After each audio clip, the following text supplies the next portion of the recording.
What's up, everybody? Welcome back.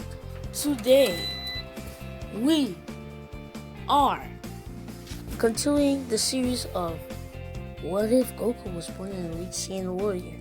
Let's start. So we started when Raditz arrived. So when Raditz arrived, he would say, Kakarot, what have you done? And Goku would actually know Raditz because he didn't lose his memories as when he was on Planet Vegeta. He just wouldn't know him exactly, so you wouldn't see him by his name. Then he'd say, "You look familiar, but I don't know who you are." And then Raditz say, "Come on, Kakarot, you must know me." And then everybody's like, "Should we fry this guy and should we burn him to a crisp?" And then Goku's like, "Chill out, guys. We don't have to burn him to a crisp yet." I don't know what I was saying, but then Goku would have flashbacks, and then he remembered that this is his brother Raditz.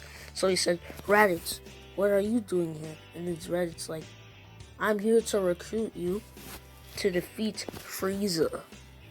We've been living under him for far too long, and now it's time for him to die."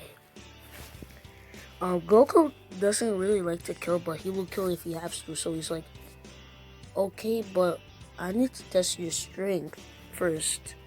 Now Rod's like, "Why should I do that?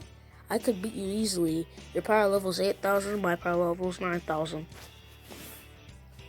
So yeah, it's probably very easy for me to beat you," said Raditz.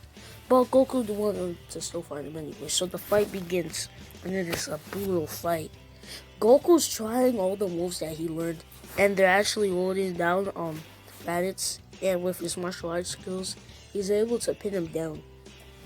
So Raditz like, "How is this possible?" And then Goku's like, "With hard training and good skill and precision, anything's possible." So then Raditz is like, "Really?" And then he joins the team. But in the fight, his scouter actually got broken a bit, so it doesn't work properly. But this is the message that Vegeta and Nappa sent to Raditz, but only Piccolo heard it. This is it. "Raditz, we don't care if you betray us anyway. Even though you're a high-class warrior, we've been training, and we'll be back to come get you on Earth in 1 year." Then the communications cut off, and then Piccolo tells everybody what he heard, because everybody's terrified beyond compare. Yo, they're like, "Uh-oh." So then that's when it starts, where they had to start training. Goku's like, I can't be training with Kame because I already trained with him before. So he goes to Kame and tells him, "Is there any other way of training?" And then Kame is like, "You can train with King Kai, but I don't think he'll allow you." So he contacts King Kai, and then King Kai's like, "Sure, whatever. If he's strong, then yeah, whatever."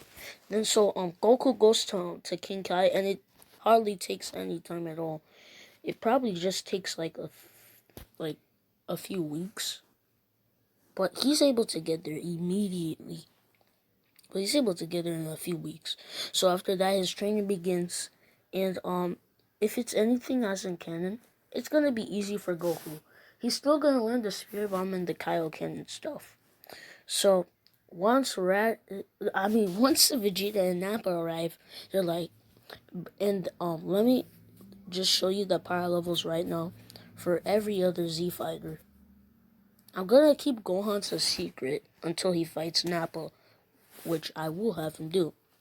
Goku will still be late in this timeline, but he won't be as late. His power level's 15,000, so yeah. And Vegeta's power level he trained is 24,000, and Nappa's power level is 7,000 because I thought his power level before was 7,000. but turns out it was 5,000. So I just stamped it to 7,000. Like no one really cares. So when the fight began, the Cybermen do come out, but they're no match for the Z fighters as they just literally one shot them all. So Nappa comes into the picture, but then Gohan steps on saying he wants to fight. Chi-Chi wouldn't be okay with this, but Piccolo would tell them to stop and to let him do it because he's been training intensely. So his power level is 10,000. So he's gonna snap, like he could literally snap Nappa's neck off. He's gonna beat up so bad, bro. Like it's not even fair. And then when Nappa's on the verge of death, he tells Vegeta to save him.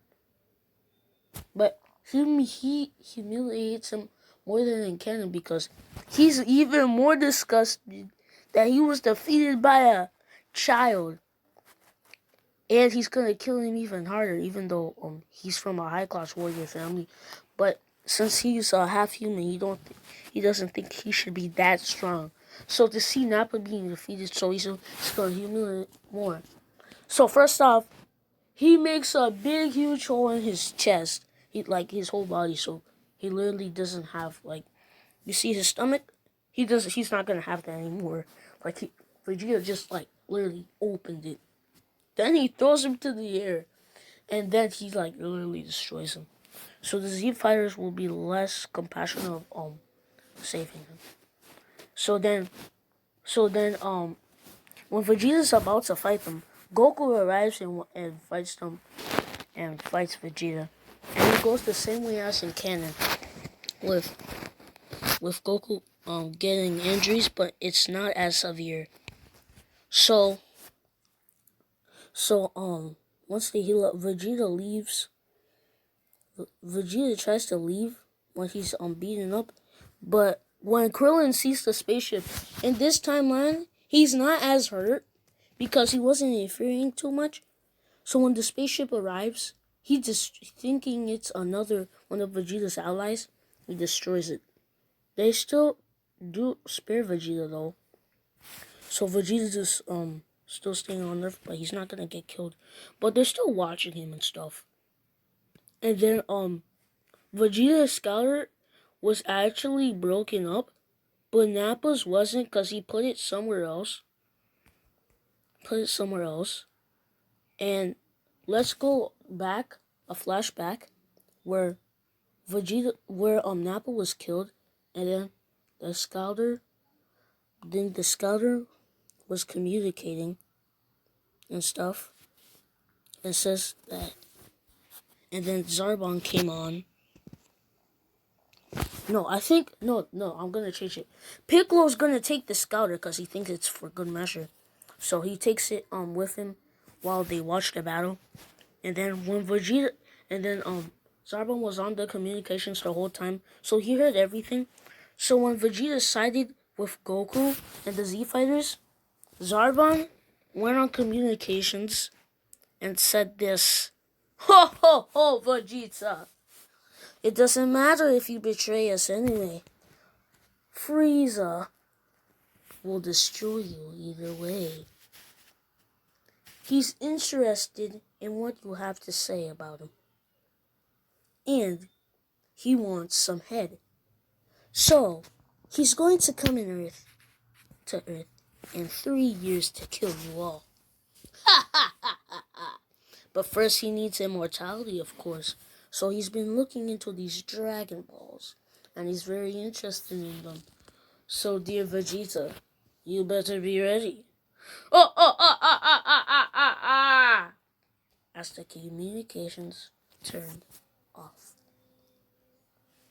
Piccolo told everybody about this, and Vegeta was literally shaking in his boots. He wasn't scared of the Doria, but he was scared of Zarbon. Because he